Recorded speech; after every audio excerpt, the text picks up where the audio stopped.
him down in the town. Perhaps he is a descendant of the last king, the king with the difficult name whose memory is preserved by a notable monument of cut stone which one sees in the enclosure in the middle of the town. Thakombau, I remember now, that is the name. It is easier to preserve it on a granite block than in your head. Fiji was ceded to England by this king in 1858.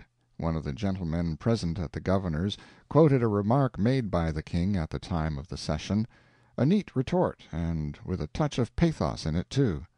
The English commissioner had offered a crumb of comfort to Thakombau by saying that the transfer of the kingdom to Great Britain was merely "a sort of hermit-crab formality, you know." "Yes," said poor Thakombau, "but with this difference. The crab moves into an unoccupied shell, but mine isn't." However, as far as I can make out from the books, the king was between the devil and the deep sea at the time, and hadn't much choice. He owed the United States a large debt, a debt which he could pay if allowed time, but time was denied him. He must pay up right away, or the warships would be upon him. To protect his people from this disaster, he ceded his country to Britain, with a clause in the contract providing for the ultimate payment of the American debt. In old times the Fijians were fierce fighters. They were very religious, and worshipped idols. The big chiefs were proud and haughty, and they were men of great style in many ways. All chiefs had several wives. The biggest chiefs sometimes had as many as 50. When a chief was dead and ready for burial, 4 or 5 of his wives were strangled and put into the grave with him. In 1804, 27 British convicts escaped from Australia to Fiji, and brought guns and ammunition with them.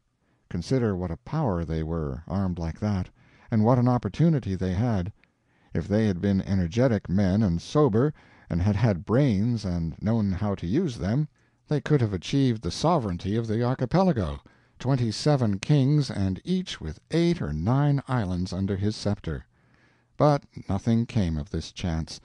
They lived worthless lives of sin and luxury, and died without honor, in most cases by violence.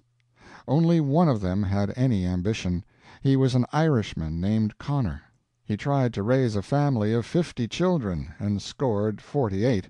He died lamenting his failure. It was a foolish sort of avarice. Many a father would have been rich enough with 40. It is a fine race, the Fijians, with brains in their heads and an inquiring turn of mind. It appears that their savage ancestors had a doctrine of immortality in their scheme of religion, with limitations. That is to say, their dead friend would go to a happy hereafter if he could be accumulated, but not otherwise. They drew the line.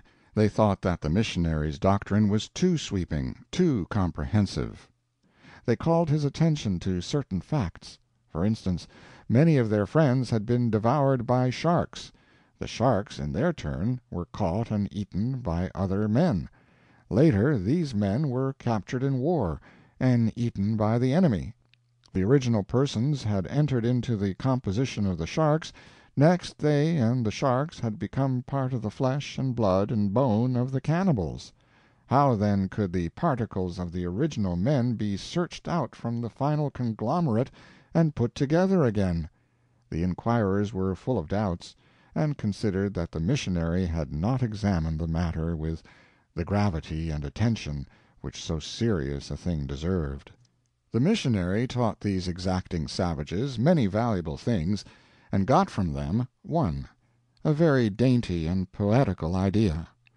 Those wild and ignorant poor children of nature believed that the flowers, after they perish, rise on the winds and float away to the fair fields of heaven, and flourish there forever in immortal beauty.